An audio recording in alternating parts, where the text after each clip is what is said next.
खरीदते हैं, अर्थात वृंदावन आते हैं, लड्डू गोपाल जी को लेते हैं, भैया जी जरा देना। जब आप भगवान जी को खरीद कर घर ले जाते हैं ना, तो आपको 10 दिन 20 दिन महीने भर बड़ी सेवा पूजा, बड़ा अच्छा लगता, भगवान आए हैं चलो पूजा कर लो, सेवा। पर धीरे धीरे धीरे धीरे वो आपका जो प्रेम है ना भगवान के प्रति, वो धीरे धीरे डाउन होता जाता है। किसी किसी का प्रेम बढ़ता भी है, सब प्रकार के लोग हैं, पर वो लोग ज़्यादा हैं। जब आप पहली बार वृंदावन से भगवान खरीद के ले गए, तो आप पहले उन्हें बढ़िया भोग लगाते थे, खिलाते थे, नहलाते थे, सुलाते थे, ध्यान रखते थे। पर महीने 2 महीने बाद पता नहीं आपकी भक्ति कहाँ चली गई। ये क्षणिक भक्ति होती है। ये कौन सी भक्ति है? क्षणिक, थोड़ी देर के लिए आई, समाप्त हो गई। ये जो भक्ति तुम्हारा, ये जो प्रेम है ना मेरी माँ, ये टिकाऊ नहीं, टिकता नहीं। यदि टिक जाए, ये निरंतर बना रहे ये प्रेम, ये भक्ति, देखो भक्ति कर लेना कठिन नहीं है। आज आपके हृदय में भक्ति जागृत भी हो जाती है, आप लोग भक्ति करने भी लगते हैं, लेकिन आज करते हैं, 15 दिन करते हैं, 1 माह करते हैं, फिर छूट जाती है। कारण क्या है? ये भक्ति टिकाऊ नहीं है, और जो चीज टिकाऊ नहीं है उसका कोई मूल्य नहीं होता। मार्केट में वही चीजें टिकती हैं जो टिकाऊ हैं, जो टिकाऊ नहीं है उनकी कीमत बिल्कुल कम होती है, और जो टिकाऊ चीजें हैं उनकी कीमत ज्यादा होती है, उनका ज्यादा मूल्य देना पड़ता है। चाइना का सामान सस्ता होता है क्योंकि वो टिकाऊ नहीं है, कंपनी का सामान महंगा होता है क्योंकि वो टिकाऊ है। उसी तरह आपकी भक्ति टिकाऊ नहीं है, जिनकी है वो अच्छे हैं, जिनकी भक्ति टिकाऊ नहीं है उनसे कहते हैं कि टिकाऊ बनाओ। ये कब बनेगा?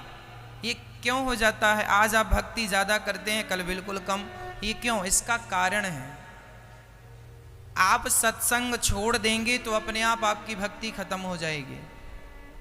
इसलिए हम गृहस्थियों के लिए एक बात निश्चित कही गई है कि आप कुछ भी करें पर अपने आप को सत्संग से जोड़ के रखें।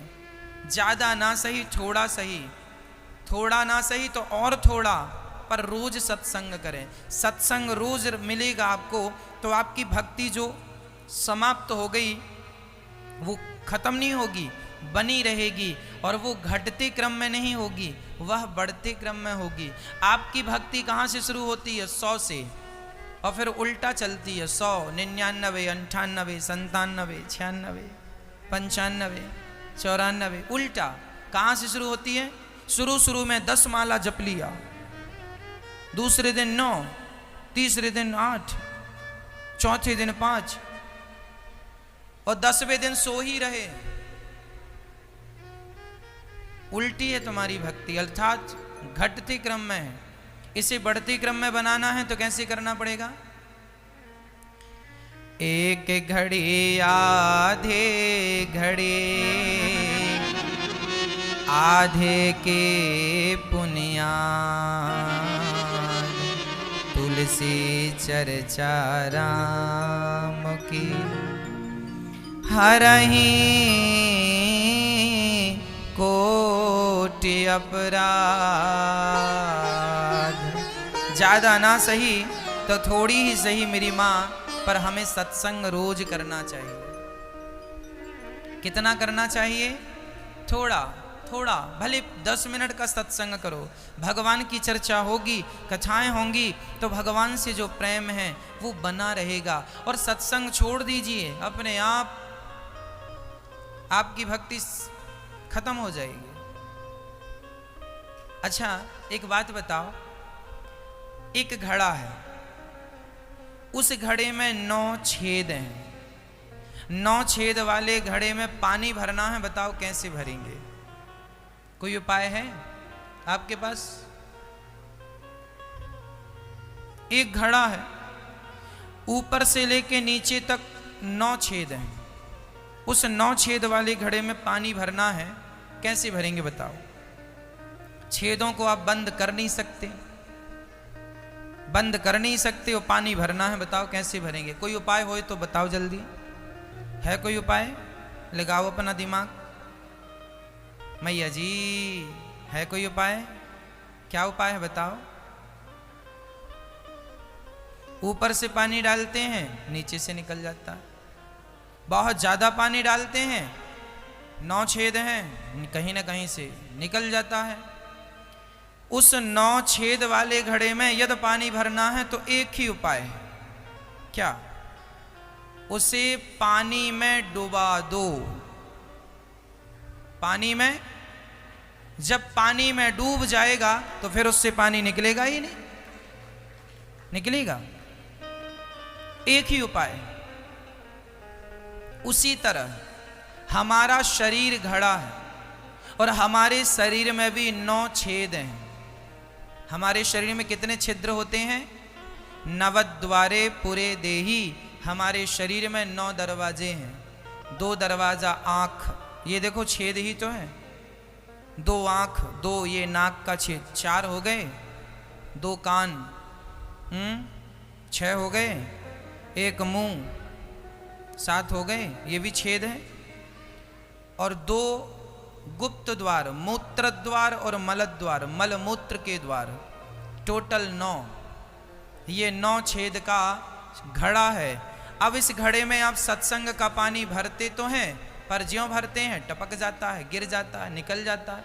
आप कथा कल भी सुने थे, आज आपसे पूछा जाए कल क्या सुना था, कुछ भी याद नहीं है। याद भी है तो ना के बराबर थोड़ा सा। क्यों याद नहीं है? क्योंकि टपक गया, सब गिर गया।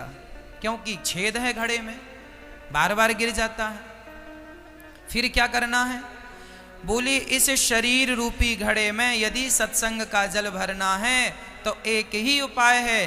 क्या उपाय है? बोले अपने शरीर को सत्संग के जल में डुबा दो। सत्संग करो इतना ज्यादा कि फिर निकले ही ना। अभी हमारा सत्संग कम है, अभी सत्संग कम है, इसलिए भक्ति कम है। अभी हमारा सत्संग कम है और कुसंग ज्यादा है। जिनका सत्संग बढ़ गया है उनकी भक्ति भी बढ़ी है, और जिनका सत्संग कम हुआ उनकी भक्ति भी कम हो गई। भगवान में मन तभी लगेगा जब मन सत्संग में लगेगा, जब भगवान की कथाओं में मन लगेगा।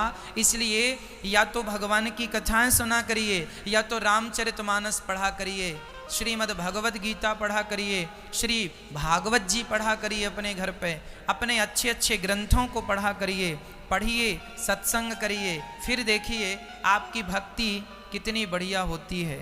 सदा जवान रहती है फिर भक्ति, ताता थैया करके नाचते हैं। श्री ध्रुव जी महाराज को नारद जी ने ओम नमो भगवते वासुदेवाय का मंत्र दे दिया। कौन सा मंत्र?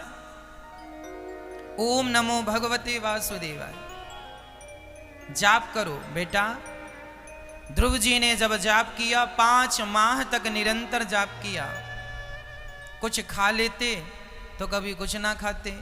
1 माह में 3 दिन में 1 बार बेर और कैथ का फल खा करके भजन किया। दूसरा माह लगा तो वो भी खाना छोड़ दिया। ध्रुव जी 5 साल के थे और छोटी सी आयु में जो भगवान का चिंतन किया। क्यों चिंतन हुआ? क्योंकि नारद जी का सत्संग मिल गया। जिनको भगवान मिले हैं उनको पहले सत्संग मिला है। सत्संग नहीं मिलेगा तो भगवान नहीं मिलेंगे, और सत्संग मिलेगा तो भगवान मिलेंगे। इतिहास साक्षी है, जिनको भगवान मिले हैं उनको पहले सत्संग मिला है। बिनु सत्संग विवेक ना होई, राम कृपा बिनु सुलभ ना सोई। बिना सत्संग के गति नहीं, इसलिए हमें सत्संग नित्य करना चाहिए। ध्रुव जी महाराज रोज भगवान का चिंतन करते हैं, ओम नमो भगवते वासुदेवाय का जाप करते हैं। बड़ी श्रद्धा से, बड़ी आस्था से।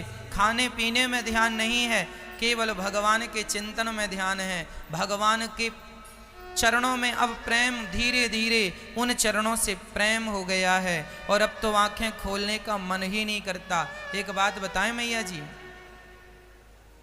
हम अपनी बात बताएं, जब आंख बंद कर लेते हैं और भगवान का चिंतन करते हैं, उनके चरणों का, तो आंख खोलने का मन नहीं करता। आप लोगों का मन आंख बंद करने का नहीं होता। इसलिए थोड़ा सा आंख बंद करके बिहारी जी के चरणों का ध्यान किया करो, भगवान नारायण के पावन से चरणों का ध्यान किया करो, भगवान के मुखारविंद का ध्यान किया करो, भगवान की छवि मन मंदिर में बसाओ। ये देखो पहले गोपाल जी ये बैठे हैं आपके सामने, इन्हें पहले जी भर के देखो, बिहारी जी को पहले जी भर के देखो और देखने के बाद नेत्र बंद कर लो। अब आंख बंद करके देखो, उनकी कल्पना करो, इमेजिन करो कैसे हैं भगवान, उनके मुस्कान कैसी है, उनके अधर कैसे हैं, उनके गाल कैसे, बाल कैसे, कमर कैसी, चरण कैसे। पहले बिहारी जी को खूब निहारो और फिर आंख बंद करके उनको मन मंदिर में देखो। जब वो मन मंदिर में बस जाएंगे तो फिर आंख बंद करके ही उस छवि का दर्शन होगा। फिर तो आंख खोलने का मन ही नहीं करेगा, लगेगा बस बिहारी जी को देखते रहें, देखते रहें। यही ध्यान है। बड़े बड़े साधु संत अपने मन को कैसे नियंत्रित करते हैं, ऐसे ही करते हैं। यही मन को नियंत्रण करने का सबसे सरल साधन है। यही साधन कपिल भगवान ने अपनी माँ देवहूति को भी यही साधन बताया। भगवान का दर्शन करो, एक एक अंग का दर्शन करो और फिर आंख बंद करके उन्हीं चरणों का, उन्हीं सुंदर सी छवि मुस्कान का निरंतर ध्यान करते रहो। अच्छा, आप लोगों ने कभी जगन्नाथ जी का दर्शन किया है? चलो, जगन्नाथ जी का नहीं किया, बिहारी जी का किया है आप लोगों ने? अच्छा, चलो बिहारी जी का तो किया है। तो फिर आंख बंद करो और देखो, आज आपने बिहारी जी को देखा क्या? कल देखा था, परसों देखा था, नरसों देखा था, 4 दिन पहले देखा होगा, कभी भी देखा होगा। आंख बंद करो और जो देखा था ना उसी छवि का ध्यान करो। कैसे सुंदर से वस्त्र भगवान जी पहने थे, उनकी आंखें कैसी थी, उनके हाथ कैसे थे, उनकी मुस्कान कैसी थी, उनके बाल कैसे थे। एक एक अंग को बड़ी गंभीरता से जरा देखो, देखो जरा, जोर लगाओ अपनी बुद्धि में, कैसे देखा था आपने। वो पल याद करो जब आप बिहारी जी को देख रहे थे और ऐसा भाव बनाओ कि जब आप उन्हें देख रहे थे तो वो भी आपको देख रहे थे और आपकी आंखें उनकी आंख से मिल रही थी। जरा बात करो बिहारी जी से, प्रभु हम आपके दर पे आए हैं, हम जैसे अभागे को, हम जैसे पतित को क्या आप स्वीकार करेंगे? हे नाथ, हम आपकी शरण ग्रहण करते हैं। सच कहता हूँ बिहारी जी, इस धरती में हमारा आपके सिवा कोई नहीं है। आप ही हमारे पालनहार हैं, आप ही हमारे मित्र हैं, आप ही हमारे सखा हैं, आप ही हमारे बंधु हैं, आप ही हमारे बांधव हैं, आप ही हमारी माता हैं, आप ही हमारे पिता हैं। हे नाथ, हमें स्वीकार कर लीजिए। माना कि हम अधम हैं फिर भी आपके चरणों में आए हैं, नाथ हमें स्वीकार कीजिए। ऐसी प्रार्थना भगवान से हम करें रोज। ज़्यादा से ज़्यादा आंख बंद करके बस अपने आप को वृंदावन में ही रखो। शरीर कहीं भी है, शरीर आपका किसी भी शहर में है, किसी भी स्थान पर है, उसका कोई अर्थ नहीं है। आपका मन तो वृंदावन में बिहारी जी के चरणों में होना चाहिए। जब बिहारी जी का दर्शन कर लिया तो फिर धीरे से मन को जगन्नाथ जी ले जाओ। जगन्नाथ, चल मन जगन्नाथ जी, चल मन जगन्नाथ जी, चल मन जगन्नाथ जी, चलो चलो चलो चलो चल मन, यहाँ वहाँ मत भटक, तेरा यहाँ वहाँ कोई काम नहीं है, मन चल चल जगन्नाथ जी। अब मन जगन्नाथ जी ले जाओ और वहाँ जगन्नाथ भगवान जी का पावन सा दर्शन करो। वाह, हाथ पसारे खड़े हैं भगवान के, कब मेरा भक्त आए और कब मैं अपने भक्त को अपने हृदय से लगाऊं, इसलिए जगन्नाथ जी हाथ पसारे खड़े हैं। जरा मन को ले जाओ जगन्नाथ जी। वृंदावन में दर्शन करा दिया ना बिहारी जी का, राधा रमण जी का दर्शन करा दिया ना, रंगनाथ जी का दर्शन करा दिया ना, अब ले जाओ मन को जगन्नाथ जी। चल मन जगन्नाथ जी चलते हैं और वहाँ अपने भगवान श्री जगन्नाथ जी को देखते हैं। कैसा सुंदर सा स्वरूप है जगन्नाथ जी का, कैसे सुंदर सुंदर हाथ हैं, कैसे बड़े बड़े उनके नेत्र हैं, कैसा बड़ा सा मुंह है, कैसा ठाकुर जी का श्रृंगार है, कैसे ठाकुर जी की सुंदरता है। एक एक अंग, ये मान लो कि प्रत्यक्ष हमारे श्री कृष्ण, हमारे भगवान ये खड़े हैं और वो तो हाथ बढ़ाए खड़े, जगन्नाथ जी ऐसे खड़े हैं मानो वो तो वर्षों से हमारा इंतजार कर रहे थे। हम ही अभागे थे जो वहाँ तक गए ही नहीं। वो तो हमें बुला रहे थे, हम ही नहीं गए। भगवान का दर्शन करो।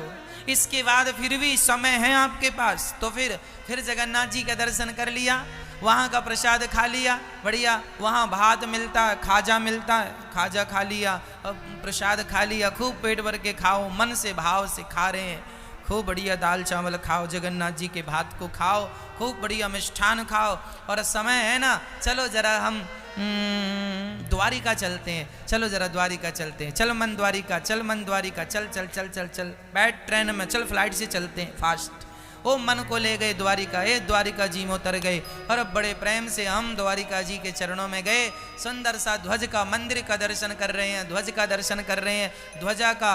और फिर इसके बाद जगन्नाथ द्वारिकाधीश भगवान के पास जा करके द्वारिकाधीश भगवान का पावन सा दर्शन, द्वारिकाधीश जी का पावन सा दर्शन कर रहे हैं और कह रहे हैं, हे द्वारिकाधीश, आपने हमें अपने चरणों में बुला लिया, आपका धन्यवाद। हम इस योग्य नहीं थे कि हमें ये पावन सी धरती मिल सके, लेकिन आपकी कृपा के बल पर हम यहाँ आ गए और हमें आपकी कृपा के बल पर हमें आपका दर्शन हो गया। चल मन, अब देख अपनी आंखों से कि द्वारिकाधीश कितने सुंदर हैं। द्वारिकाधीश की आंखों को देखो, द्वारिकाधीश के चरणों को देखो, द्वारिकाधीश के हाथों को देखो, कैसे हैं हमारे श्याम सुंदर, कैसे हैं हमारे मुरलीधर, कैसे हैं हमारे मनमोहन। एक एक अंग को आप कभी द्वारिका गए होंगे तो आपके मन में वो छवि बसी होगी, अरे घर में बैठा करो अपने चूल्हा चौको करते हुए, सब काम करते हुए, बस अपने मन को द्वारिका ले जाओ। जगन्नाथ जी चारों, हम तो कहते हैं रोज 10 मिनट का समय निकालो और अपने मन को कहो चलो चारों धाम करके आते हैं। अब द्वारिका जी हो गए ना, दर्शन हो गए ना, परिक्रमा लगाओ जरा, चलो गोमती जी का दर्शन करो, आचमन करो, समुद्र जी को प्रणाम करो और प्रणाम करके अब जरा चलते हैं। हम कहाँ चले मन, चलो अब द्वारिका जी का दर्शन हो गया, अब एक काम करो, मनी राम से कहो, ए मन चल, कहाँ चलना है, अब जरा हम रामेश्वरम चले।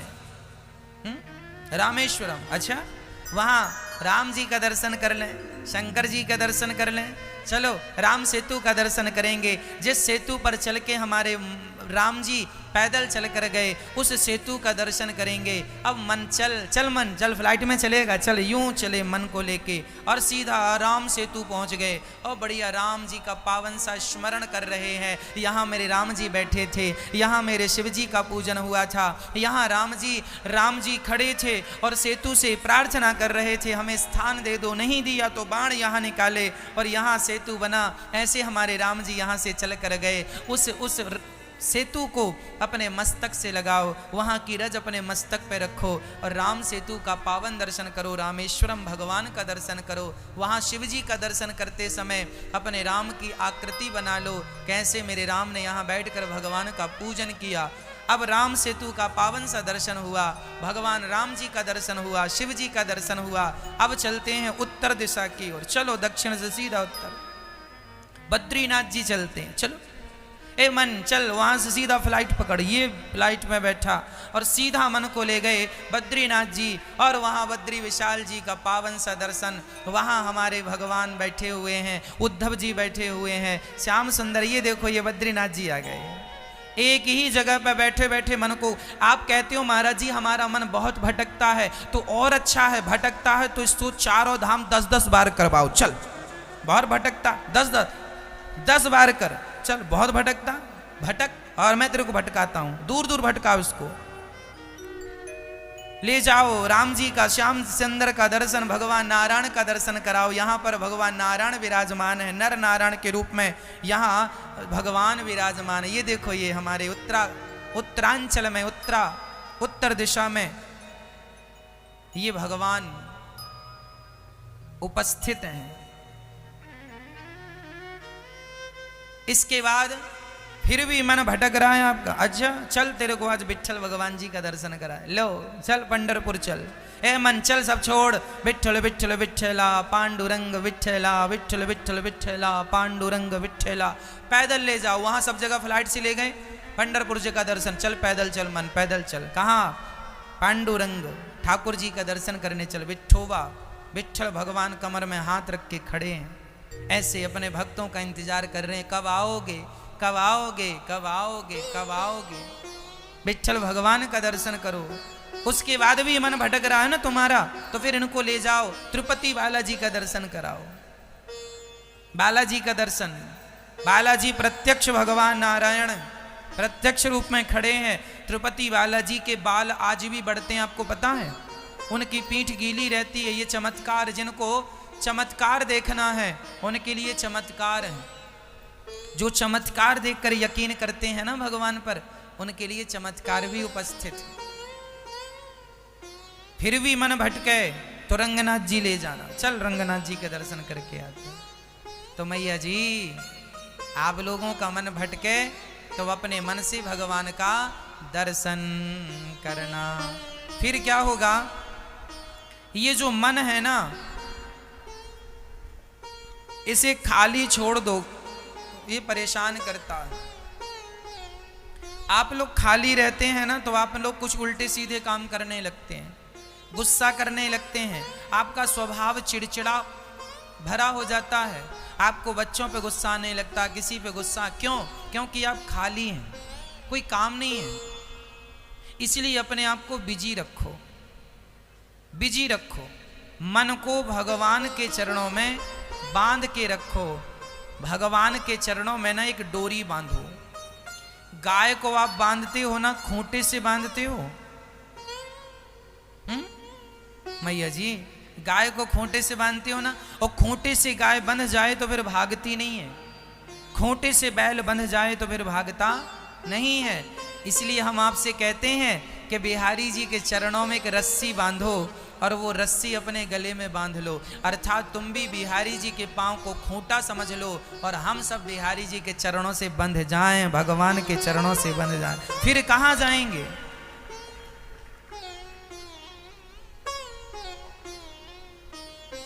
सबके ममता ताग बटोरी, मम पद मन ही बांध बर डोरी।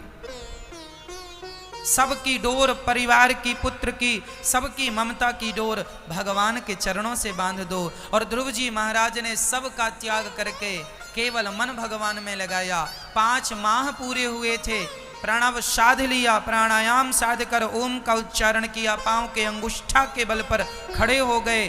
तब भगवान से देवताओं ने कहा, प्रभु हाहाकार मच गया है, हमें ऑक्सीजन नहीं मिल रही है क्योंकि ध्रुव ने ऑक्सीजन लेना छोड़ दिया है। आप जल्दी से उसे दर्शन देकर उसे कृतार्थ कीजिए। भगवान बोले, ऐसे भक्त को मैं दर्शन दूंगा नहीं, ऐसे भक्त का तो मैं स्वयं दर्शन करता हूं जिसने मेरे लिए ऑक्सीजन लेना छोड़ दिया। तपस्या बड़ी कठिन थी ध्रुव जी की, और भगवान प्रकट हो गए ध्रुव जी के सामने। सशंख चक्रम सकिरीट कुंडलम सपीत वस्त्रम, प्रकट हो गए भगवान। और जब भगवान प्रकट हुए तब ध्रुव जी की आंखें बंद थीं, ध्रुव जी कुछ देखना नहीं चाहते थे। अरे जो छवि सामने थी ना ध्रुव जी के, वही छवि उनके भीतर भी थी। वो भगवान का ध्यान इतना मस्त कर रहे थे कि वो बाहर की दुनिया देखना ही नहीं चाहते। ये देखो मेरी माँ, एक आदमी होता है बहिर्मुखी और एक आदमी होता है अंतर्मुखी। ये बहिर्मुखी क्या है और अंतर्मुखी क्या है? मैया जी, ओ मेरी माँ, आप जानती हो बहिर्मुखी क्या है, अंतर्मुखी क्या है? अच्छा ये बताओ, आप अभी क्या है? अभी आप बहिर्मुखी हैं या अंतर्मुखी हैं? क्या हैं आप? बताओ मेरी माँ। मैया जी, ओ मेरी मैया, आप क्या हो? अभी बहिर्मुखी हो या अंतर्मुखी हो? क्या हो? क्या है? हमें होना क्या चाहिए? सही क्या है? बहिर्मुखी होना सही है या अंतर्मुखी होना सही है? सही क्या है? राइट क्या है? मैया आप भी बताओ मेरी माँ, पीछे वाली मैया। नींद आए तो बता देना, लोरी भी सुना देंगे आपको। क्या होना सही है, बहिर्मुखी या अंतर्मुखी? अंतर। ये बहिर्मुखी क्या है? जो व्यक्ति बाहर की ओर ज्यादा देखता है, जो व्यक्ति बाहर के हानि लाभ से प्रभावित होता है, यह बहिर्मुखी व्यक्ति है ना। जैसे लगभग 100 में से 99 लोग तो बहिर्मुखी ही हैं। 100 में से 99 नहीं, लाख में से एक ही अंतर्मुखी होगा, बाकी सब बहिर्मुखी। ये बहिर्मुखी क्या है? बाहर की तरफ देखना। ये मेरी पत्नी है, ये मेरा पुत्र है, ये मेरा व्यापार है, ये मेरा है, ये सब मेरा है, ये वो मेरा है, मैं अरु मोर तोड़ते माया, ये सब ये बहिर्मुखी है। इतना नुकसान हो गया, हम इतने बुढ़े हो गए, हम ये हो गए, हमारे बाल पक गए, हमारा शरीर बूढ़ा हो गया, हम रोगी हो गए, हम ये हो गया। ये जो सोच है, ये थिंकिंग है, ये बहिर्मुखी है। जो बाहर की तरफ हम देखते हैं, ये बहुत सुंदर है, ये बहुत सुंदर है, ये बहुत सुंदर नहीं है, ये अच्छा है, ये बुरा है, ये जो दृष्टिकोण है हमारा देखने का, ये बहिर्मुखी है। ये गोरा है, ये काला है, ये बहिर्मुखी है। सब जो तुम्हें दिख रहा सब बहिर्मुखी है। और जो व्यक्ति बहिर्मुखी है मेरी माँ, वो बहुत परेशान है। फिर अंतर्मुखी क्या है? अंतर्मुखी वही है जो बाहर ना देखे, सिर्फ अपने भीतर देखे। बुराइयां देखनी है तो हम आपकी ना देखें। यदि हमें आपकी बुराइयां दिख रही हैं तो हम बहिर्मुखी हैं, और हमें आपकी नहीं स्वयं की बुराई दिख रही है तो हम अंतर्मुखी हैं। अंदर जो दिखाई पड़ जाए वह अंतर्मुखी है, और स्वयं के अंदर तो कुछ देखा नहीं, सब केवल बाहर बाहर देखा, तुम बुरे हो, तुम बुरे हो। जो व्यक्ति दूसरों की कमियां, दूसरों की गलतियां देखता है वह बहिर्मुखी है, और जो स्वयं अपनी देखता है वह अंतर्मुखी है। समझ में आ रही है बात? आप लोग किसकी देखते हैं कमियां? दूसरों की देखते हैं, इसलिए बहिर्मुखी हैं। आज से आप कसम खाइए, हम किसी की कमियां नहीं देखेंगे, हम किसी की गलतियां नहीं देखेंगे। कोई आपका अपना है और गलतियां कर रहा है तो उसको उसकी गलतियां बता दो कि देखो ये टीचर है, विद्यार्थी गलती करता है, टीचर बताता बेटा ये गलत है।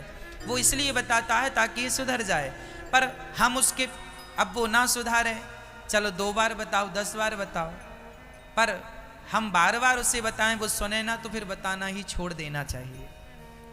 हम दूसरों को कहते हैं तुम गलत हो, बहू कहती है सास को तुम गलत हो, सास कहती है बहू को तुम गलत हो। ये जो एक दूसरे को गलत कह रहे हैं, ये लोग बहिर्मुखी लोग हैं। अंतर्मुखी वह है जो कुछ कहता नहीं है, अपनी गलतियां सुधार लेता है, बात खत्म। हम किस किस को सुधारेंगे ये तो बताओ, किस किस को सुधारेंगे? इसलिए अपने आप को सुधार लो। अपने आप को सुधार लेना सबसे अच्छा निर्णय है। हम किस किस को बदलेंगे? और याद रखना, दुनिया तब बदलेगी जब पहले स्वयं आप अपने आप को बदल देंगे। हमने अपने आप को बदल दिया तो दुनिया बदल जाएगी। स्वामी विवेकानंद जी ने दुनिया को बाद में बदला था, उन्होंने पहले स्वयं को बदला था।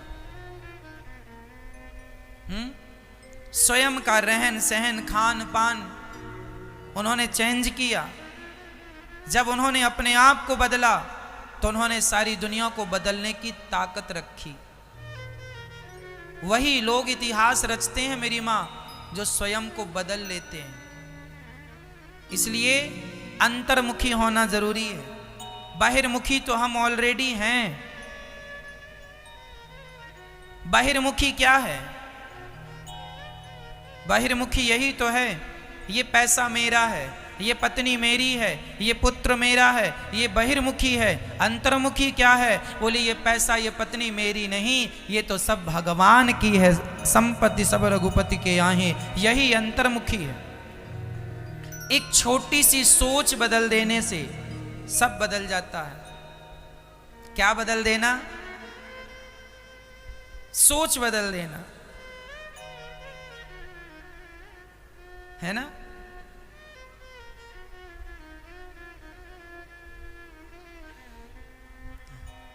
सोच बदल देने से सब बदल जाता है। एक छोटा सा एग्जाम्पल दूं। हम लोग संगीत में सा, रे, गा, मा, है ना?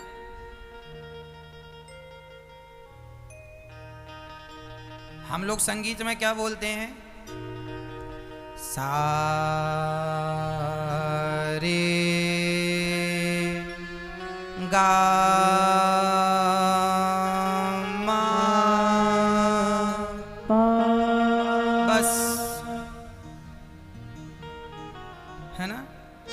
अभी ये देखो संगीत हो गया, सारे गामा,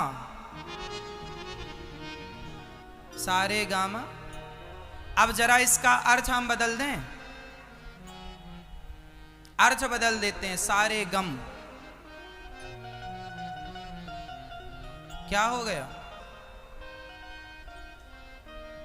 सारे गम, सारे गा मा, है ना। अभी हमने संगीत में बोला सारे गा मा, अब इसका अर्थ बदल दिया हमने। कैसे बदल गया? कहने का तरीका बदल गया, तो उसकी मीनिंग बदल गई, उसका अर्थ बदल गया। कोई भी कहे सारे गा मा पा, तो आपको लगेगा संगीत सीख रहा, पर वही बात कह दी जाए सारे गम, सारे गम हम ही को दोगे, सारे गम ईश्वर ने हम ही को दिए हैं, सारे गम लो, वही अक्षर है, कुछ भी नहीं बदला, लेकिन तरीका बदल गया कहने का, तो उसका अर्थ बदल गया। समझ में आया? कुछ लोगों को समझ में नहीं आया होगा। यही चीजें माइनर हैं समझने की। ठीक है, हम आपको दूसरे ढंग से भी समझा देते हैं ताकि सबकी समझ में आ जाए। ये वस्तु मेरी है, यह बहिर्मुखी सोच है, पर यह वस्तु भगवान की है, यह अंतर्मुखी सोच है। और ये बताओ, रियल में यहाँ जो भी कुछ है, पत्नी है, पुत्र है, पैसा है, जो भी है आपके पास, सच्ची बताना, क्या वो सब आपका है? है नहीं ना। जबरदस्ती अपना मान बैठे हो, और जो तुम्हारा नहीं है उसे अपना मानोगे तो कष्ट तो उठाना पड़ेगा, है ना। इसलिए कष्ट से बचना चाहते हो, जीवन में दुखों से बचना चाहते हो, तो कुछ अपना ना मानो। ये मेरा नहीं है, शरीर भी मेरा नहीं है, ये शरीर भी जो है ना, इस पर भी मेरा अधिकार नहीं है। जब इस शरीर पर मेरा अधिकार नहीं, तो मैं पुत्र पर, पत्नी पर बड़ा अधिकार जमाता हूं, ये मेरा है, ये मेरा है, ये मेरा। यही मेरी अज्ञानता है, ना समझी है। ईश्वर बड़े हंसते होंगे, वाह सब तेरा कैसे हो गया भाई। ये शरीर जो आपका है, क्या ये आपका है? इस पर आपका अधिकार है? यदि आपका अधिकार था तो आपके सिर में बाल झड़ने लगे हैं, बालों को ही रोक लो झड़ने से।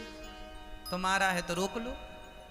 आंखों में कम दिखने लगा है, तुम्हारा है तो रोक लो। कमर में दर्द होने लगा है, तुम्हारा था शरीर, रोक लो इस दर्द को। तुम्हारा शरीर था तो तुमने इसे बुढ़ा क्यों होने दिया? जवान ही बनाए रखते ना सदा, ये बूढ़ा क्यों हो गया? ये शरीर तुम्हारे हिसाब से चल रहा होता तो तुम इसे बुढ़ा ना होने देते। लेकिन तुम्हारा शरीर जिसे तुम जीवन भर कहते रहे मेरा है मेरा है, लेकिन उसका कंट्रोल किसी और के हाथ में है। वो चाह रहा है तो बुढ़ा हो गया। धीरे धीरे चाबियां घूम रही हैं कि नहीं? लड़कपन से जवानी, जवानी से बुढ़ापा। वो कहते रहे मेरा है मेरा है मेरा। तुम्हारा था तो तुम मर क्यों गए? जिंदा रहते अमर हो जाते। सब तुम्हारा था। कहो जी तुम्हारा था मेरी मां। फिर जब ये शरीर तुम्हारा नहीं है जिस पर तुम रहती हो या रहते हो, तो फिर वो बेटा तुम्हारा कैसे होगा? वो पत्नी तुम्हारी कैसे होगी? वो परिवार तुम्हारा कैसे होगा? वो पैसा तुम्हारा कैसे होगा? सारी जिंदगी आदमी अज्ञान में गुजार देता है। जो मेरा था ही नहीं मैं उसे अपना कहता रहा, और जो मेरा था उसे मैंने कभी अधिकार से कहा ही नहीं कि मेरा है। मेरे तो गिरधर गोपाल दूसरो ना कोई, ये मेरे हैं। कृष्ण मेरे हैं, गोविंद मेरो है, गोपाल मेरो है, भगवान मेरे हैं। मैंने उसे नहीं कहा कि ये मेरे हैं, और जो मेरे थे नहीं मैं उनमें दावा ठोकता रहा ये मेरा ये मेरा ये मेरा।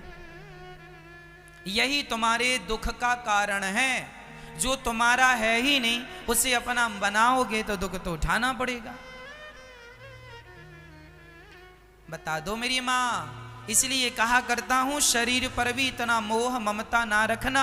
ये शरीर भी किराए का है, इसे भी एक दिन छोड़ के रवानगी लेनी पड़ेगी। ये सब धरा रह जाएगा।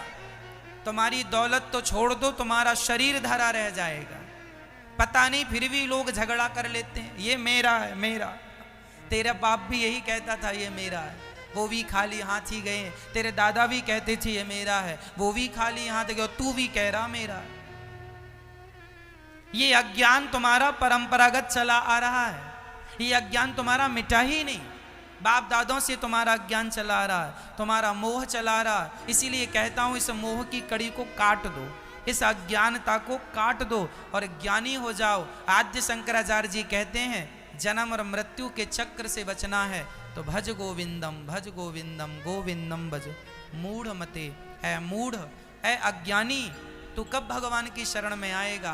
तू कब पहचानेगा कि मैं कौन हूं? अपने आप को पहचान लेना ही अंतर्मुखी है और अपने आप को ना पहचानना ही बहिर्मुखी है। ये समझो अंतर्मुखी और बहिर्मुखी की परिभाषाएं। बहुत बड़ी परिभाषा है अंतर्मुखी बहिर्मुखी की। मैं इस परिभाषाओं को बोलता रहूं तो पूरा समय बीत जाएगा। परिभाषाएं लंबी हैं, आध्यात्म विषय है। बस इतना समझो मेरी माँ कि एक आदमी ट्रेन में बैठा था, उसके सामने की सीट में एक बहुत बड़ा बक्सा रखा हुआ था, पेटी रखी थी।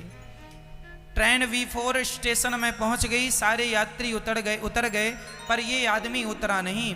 इसने देखा कि सामने की सीट में एक बक्सा रखा है, सब उन्हें अपना अपना सामान उतार लिया। ये बढ़िया सी पेटी जो है, बक्सा जो है, इसमें जरूर कोई माल होगा, तो उसको लगा कोई नहीं उतारा, हम उतार लेते हैं। इसकी नीयत बिगड़ गई और उसने उस बक्से को उतारा और रेलवे स्टेशन से जब जाने लगा तो पुलिस आ गई। पुलिस ने कहा भाई ये बक्सा किसका है? बोला मेरा है। पुलिस ने कहा तेरा है तो जरा हमें खोल के दिखाओ, हमें कुछ संदेह है, सूचना आई है कि कोई खतरा है, जरा इसको खोलो। अब उसके पास चाबी तो थी नहीं क्योंकि वो उसका था ही नहीं। पुलिस कह रही है तेरा है? हाँ हाँ मेरा है।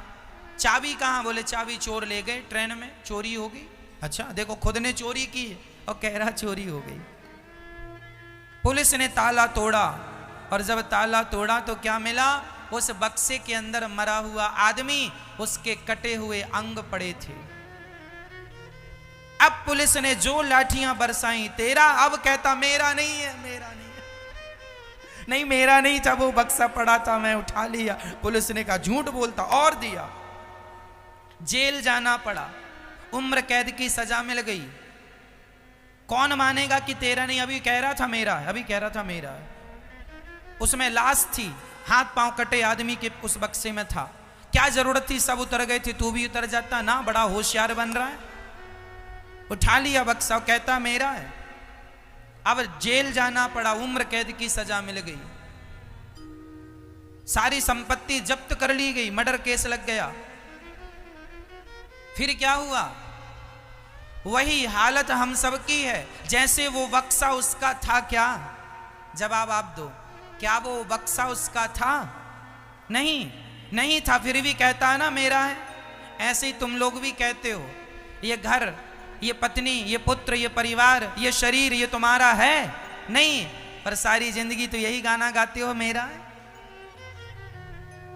मेरा है, सब मेरा है, मेरा है। भगवान पूछते क्यों है तेरा? हाँ हाँ मेरा है। भगवान बोले तेरा है तो फिर लाठियां भी तू ही खा ले, सजा भी तुझे मिलेगी। जब उसने कहा ये मेरा है तो सजा तो उसी को मिली ना, उम्र कैद हो गई, तुम्हें भी उम्र कैद मिलेगी, नरक जाना पड़ेगा, तुम्हारे इन गुनाहों को भोगना पड़ेगा। ये तुम कहते रहते हो ना ये सब मेरा है, मेरा ना, हमेशा यह कहा करो नाथ ये कुछ भी मेरा नहीं है, सब कुछ मेरे भगवान का है। ईश्वर ने मुझे एक छोटी सी जिम्मेदारी दी है, मैं उस जिम्मेदारी को निभा रहा हूं।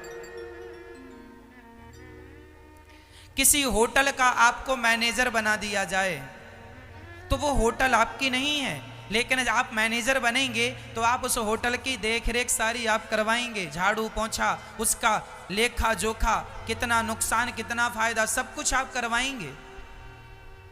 लेकिन आप ये याद रखेंगे कि ये होटल मैं का मालिक मैं नहीं हूं, उसी प्रकार ये जो पत्नी है, पुत्र है, परिवार है, ये शरीर है, ये परमात्मा की होटल है, अर्थात परमात्मा की संपत्ति है। तुम केवल मैनेजर बन के मैनेजमेंट करो, जिम्मेदारियां निभाओ, परिवार को पालो, ठीक है, खिलाओ पिलाओ, ठीक है, लेकिन ये ना कहो ये मेरा है। भाव अंदर से यही बना के रखो, ये सब भगवान का है, मैं तो सिर्फ मैनेजमेंट संभालने के लिए ईश्वर ने मुझे भेजा है।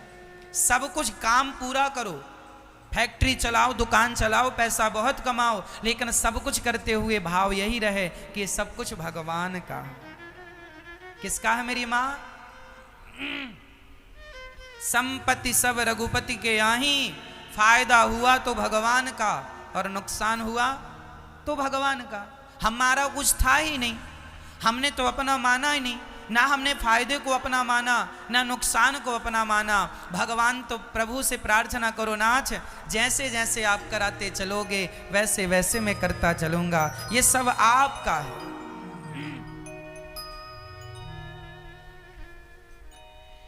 एक मजदूर था, उसकी एक बूढ़ी माँ थी, पत्नी थी। वह एक फैक्ट्री में काम करता था, उसे 1500 रुपये महीना मिलता था। ये काफ़ी समय पुरानी बात है, जब 1500 भी कुछ हुआ करते थे, बहुत पुरानी बात है। एक व्यक्ति था, फैक्ट्री में काम करता था, उसे 1500 रुपये माह मिलता था। उसकी एक बूढ़ी माँ भी थी, पत्नी भी थी, और उसकी एक छोटी सी बेटी भी थी। एक बेटी, एक पत्नी, एक माँ और वो स्वयं, टोटल 4 लोगों का परिवार था।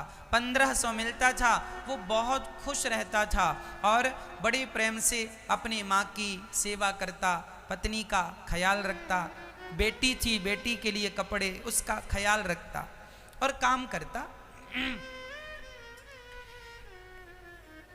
एक दिन उसकी पत्नी के यहां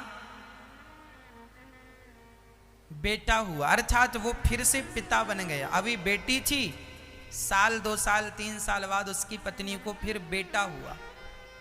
अब जब बेटा हुआ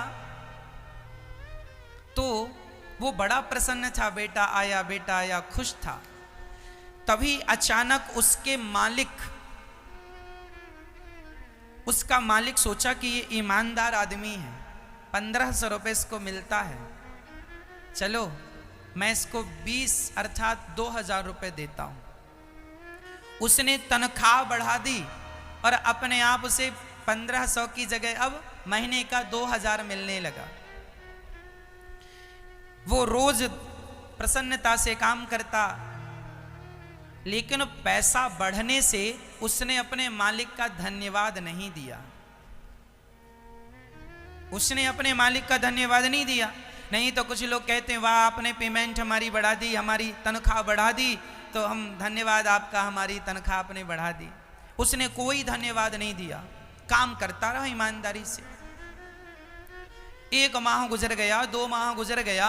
उसके मालिक ने कहा ये कैसा आदमी है, इस तनख्वाह मैंने बढ़ा दी बिना कहे, बिना सिफारिश के, इसने तो कोई जवाब दिया नहीं, चलो इसकी जहां की तहां करते हैं।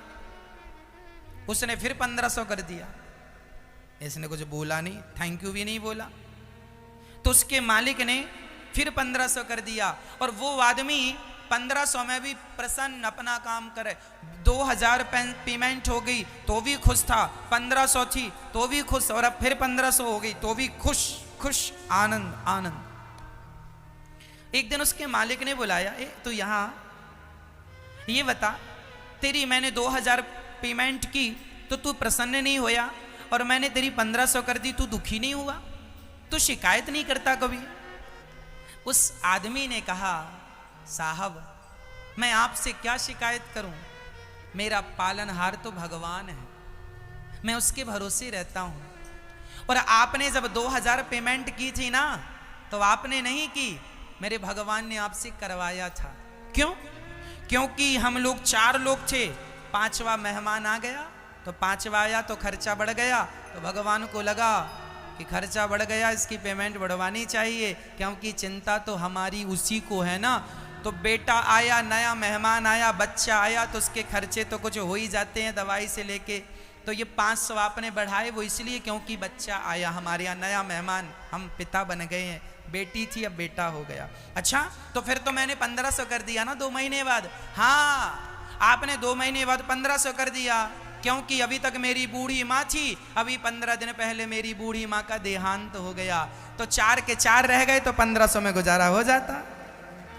सदस्य बढ़े तो पैसा बढ़ गया, सदस्य कम हुआ तो ईश्वर ने जहां की तहां कर लिया। मैं तो ईश्वर की मर्जी में अपनी मर्जी रखता हूं, जैसे रखें राम जी रहना चाहिए, बस सीताराम सीताराम कहना चाहिए। जब आप अपने आप को भगवान के चरणों में समर्पित कर देंगे, तो मैं विश्वास से कहता हूं तुम्हारा पालन पोषण भगवान करेंगे।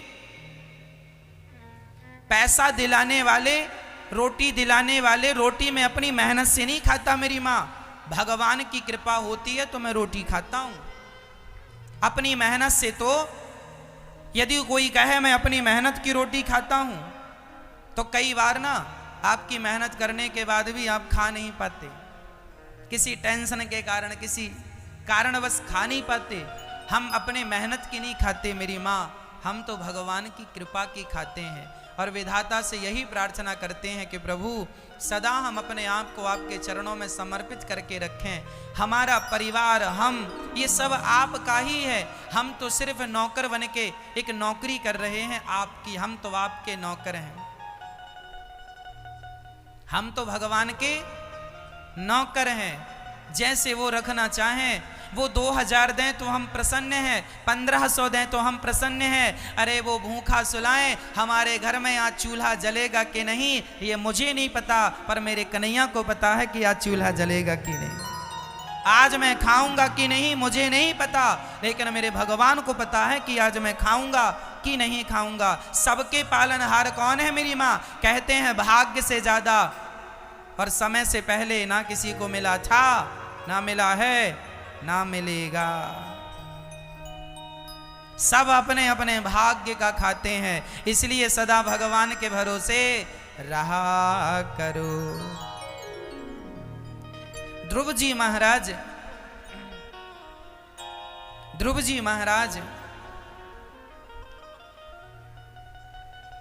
भगवान 5 महीने के बाद 6वां माह लगते ही भगवान प्रकट हो गए। शंख का स्पर्श कपोलों में कराया, ध्रुव जी को सबका ज्ञान हो गया। ध्रुव जी ने स्तुति की,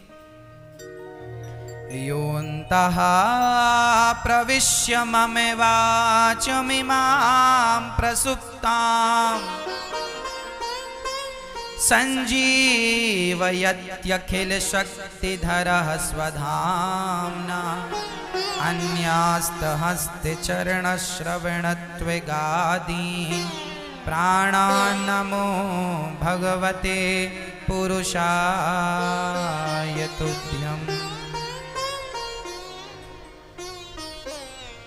इसलिए सदा हमें अपने आप को भगवान के हवाले कर देना चाहिए। ध्रुव जी ने अपने आप को हवाले कर दिया, तब भगवान ने उन्हें 36,000 वर्षों का राज्य दे दिया। हम अपने आप को किसके हवाले कर दें? जीवन है तेरे हवाले, हमारा तो जीवन,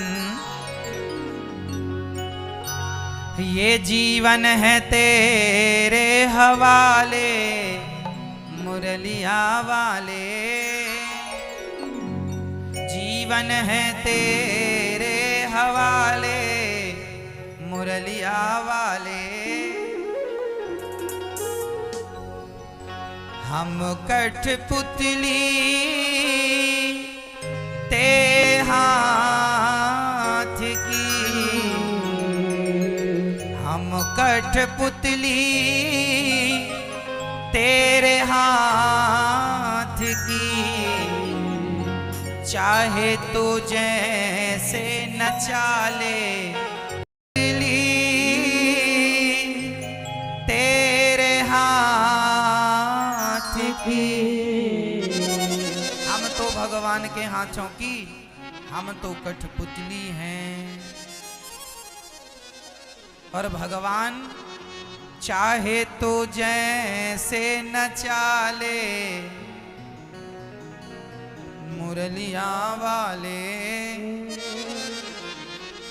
हम तो भगवान के अधीन हैं, हमने अपने आप को स्वतंत्र नहीं रखा है, हम तो अपने आप को भगवान के अधीन कर चुके हैं, स्वतंत्र नहीं हैं हम। श्री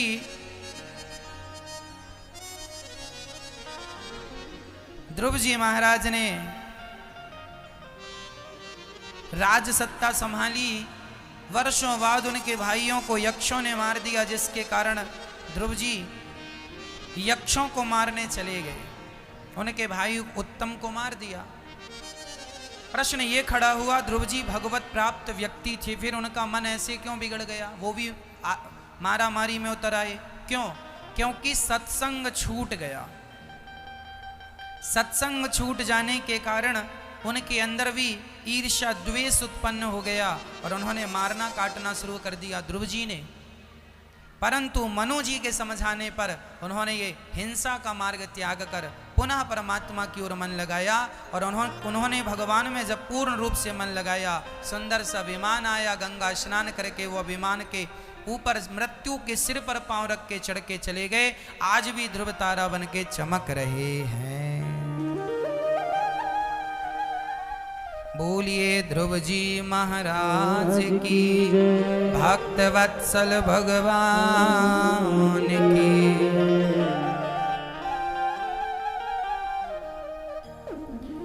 ध्रुव जी महाराज बड़े प्रेम से भगवत प्राप्त हो गए। ये मनु जी महाराज के पावन चरित्र का वर्णन आपने सुना। मनु जी के पुत्र उत्तानपाद के पुत्र ध्रुव,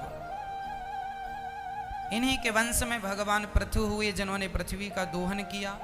प्राचीन बरही की पावन चर्चा, पुरंजनोपाख्यान की पावन चर्चा नारद जी ने प्राचीन बरही को सुनाई। अब हम मनु जी के दूसरे पुत्र की चर्चा आपको सविस्तार सुनाते हैं। मनु जी के दूसरे बेटे का नाम था प्रियव्रत। प्रियव्रत जी का विवाह विश्वकर्मा की पुत्री वर्हिष्मति से हुआ। इनके पुत्र हुए थे आग्नेद्र, आग्नेद्र के नाभि, और इन्हीं के आगे चल के हुए हैं ऋषभदेव।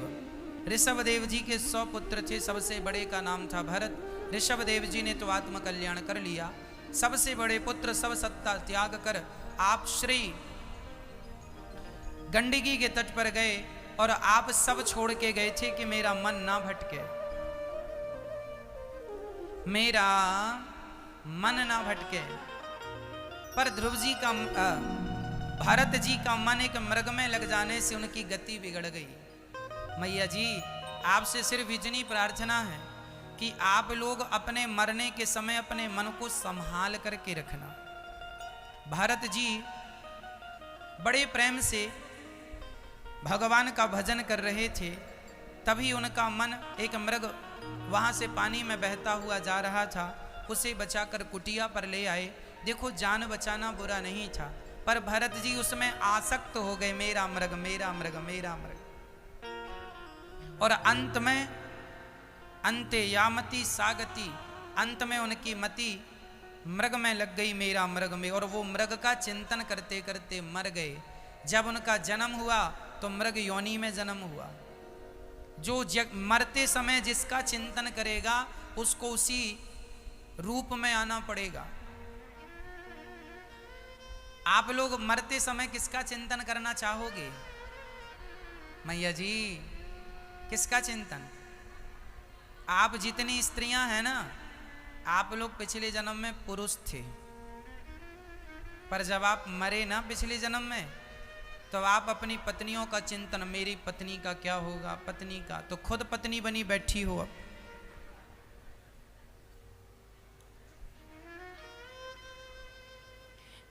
और ये जो पुरुष लोग हैं ये सब लगभग पिछले जन्म में स्त्रियां थी। ये जब मरे तो मेरे पति का क्या होगा, मेरे पति का क्या, तुम मरो वो दूसरी कर लेगा, तुम ना चिंता करो, मेरे पति का क्या होगा, मेरे पति का क्या होगा। पति का चिंतन करते करते पति बने बैठे हैं। मतलब ये तुम्हारा गोल गोल जो चक्कर है वो छूट नहीं रहा है। कभी स्त्री बन जाती हो, कभी पुरुष बन जाते हो, कभी कुत्ता बिल्ली में मन लगा कि तुम कुत्ता बिल्ली बन जाते हो, कभी यहाँ वहाँ मन लगा कि तुम वो बन जाते हो। यदि बचना है इस जन्म और मृत्यु के कुचक्र से तो भगवान के चरणों में पहुँच जाओ, समर्पित कर दो। नाच ना मैं स्त्री हूँ ना मैं पुरुष हूँ, आज मैं स्त्री बनकर नहीं आई, आज मैं पुरुष बनकर नहीं आया, आज तो मैं आपका बनकर आपके पास आया हूँ, मैं आपका हूँ बस।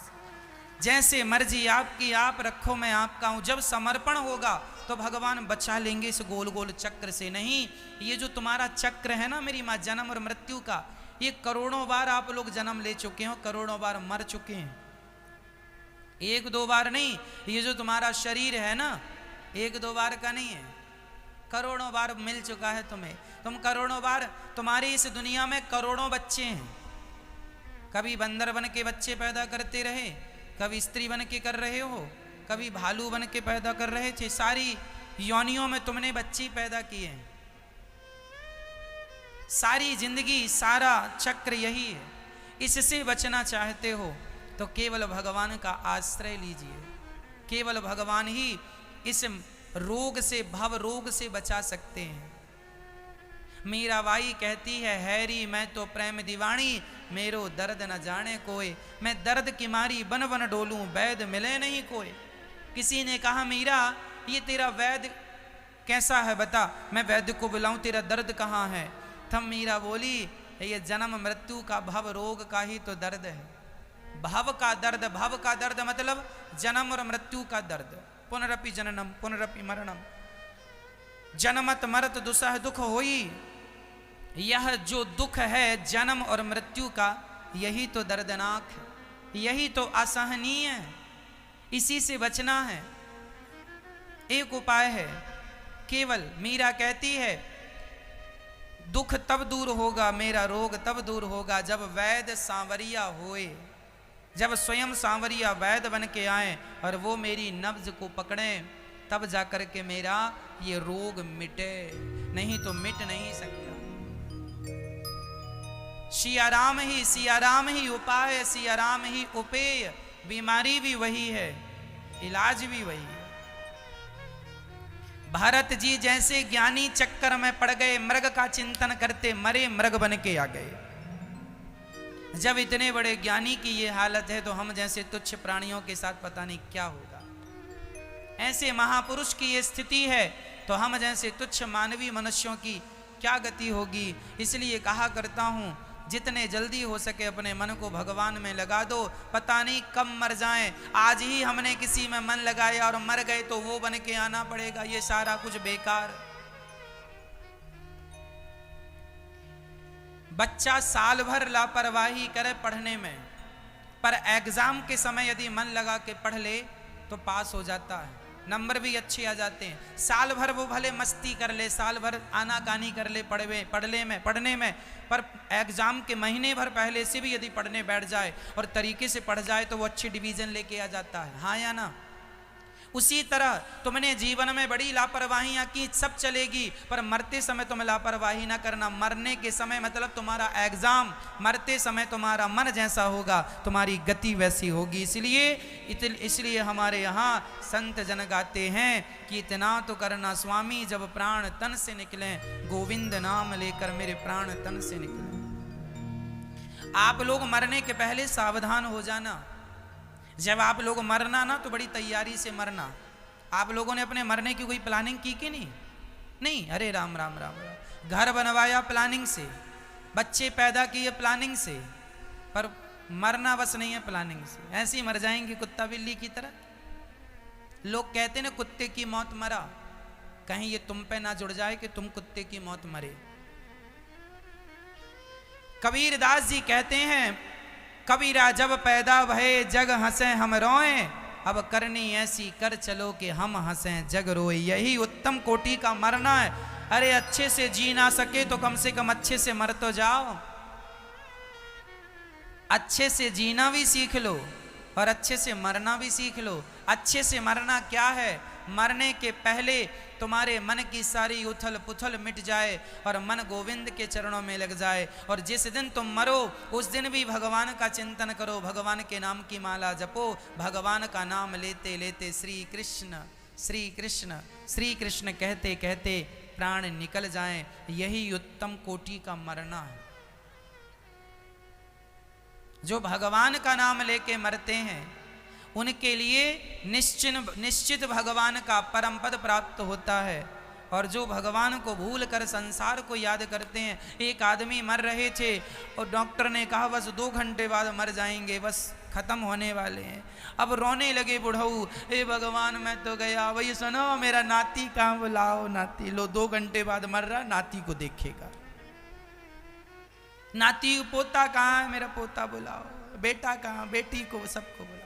ये सब दुनियादारी को क्यों याद करते हो? अब समय कम बचा है, भगवान में मन लगाओ। ये बेटा बेटी नाती पोता यह माया है, यही तो माया है जो तुम्हें उलझा के रखते हैं सब लोग। है कोई किसी का नहीं पर उलझा लेते हैं सब लोग। ये बेटा बेटी तुम्हारे अपने नहीं है लेकिन उलझाए बराबर